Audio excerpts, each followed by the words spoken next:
சாமி எனக்கு வந்து அனுமதி தாரிடா தள்ளி அதை மட்டும் தான் நான் கேட்கேன். எனக்கு வந்து துணைக்கு ஒரு ஆள் தள்ளனா நீங்கள் எழுதி கொடுங்க, நான் போயிட்டே இருக்கேன். அவ்வளோதான். பார்க்கறதுக்கு அனுமதி, துணைக்கு ஆளுக்கு அனுமதி கிடையாதுன்னு எழுதி கொடுங்க, நான் மேல்முறையீடு பண்ணி வாங்கிடுவேன். மேல்முறையீடு பண்ணி வாங்கிடுவேன். அவ்வளோதான். ஆ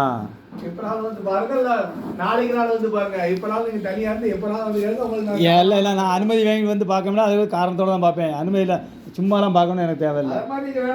கிராம சபை கூட்டத்திலே நீங்கள் காட்ட மாட்டேன்ட்டியா நோட்டில்? எந்த நோட்டை கொண்டு வந்தியே கிராம சபை கூட்டத்துக்கு? எந்த எந்த எல்லா நோட்டையும் கூட கிராம சபை கூட்டத்தில் வச்சு எல்லாரும் பார்க்கணும், பார்வைக்கு வைக்கணும். ஆமாம், சும்மா தேவையெல்லாம் பேசாதீங்க சாமி. இப்போ எனக்கு வந்து துணைக்கு ஆள் இருக்கக்கூடாதுன்னா ஸ்டேட்மெண்ட் எழுதி கொடுங்க. இப்போ நீங்கள் வந்து துணை பொதுத்தகவல் நீங்கள் எழுதி தரல அப்படி இல்லை, அது பொது தகவல் அலுவலகத்தை இங்கே தான் இருப்பேன். நான் வந்து உள்ளே தான் இருப்பேன். அது எத்தனை மணி ஆனாலும் பரவாயில்ல. ஏன் ஊர் மாட்டில் இருக்கு அப்படி தான் இருந்தேன். அதுக்கப்புறம் தான் எனக்கு லெட்டர் கொடுத்தாங்க. அது வரைக்கும் இங்கே தான் இருப்பேன்.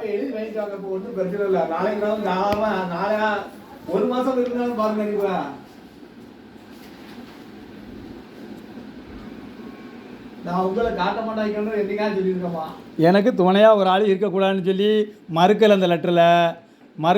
நீங்கள் மறுத்தீங்கன்னா எனக்கு ஒரு லெட்டர் கொடுங்க. பார்க்கறதுக்கு அனுமதியில் உங்களுக்கு ஒரு மட்டும் அனுமதி இருக்குன்னு சொல்லி சொல்லுங்கள். நான் அப்பீல் பண்ணி பார்த்துக்கிட்டேன். ஏன் வாக்குவாதம் பண்ணணும்? அப்பீல் பண்ணி நான் பார்த்துக்கிட்டேன் சட்டப்படி.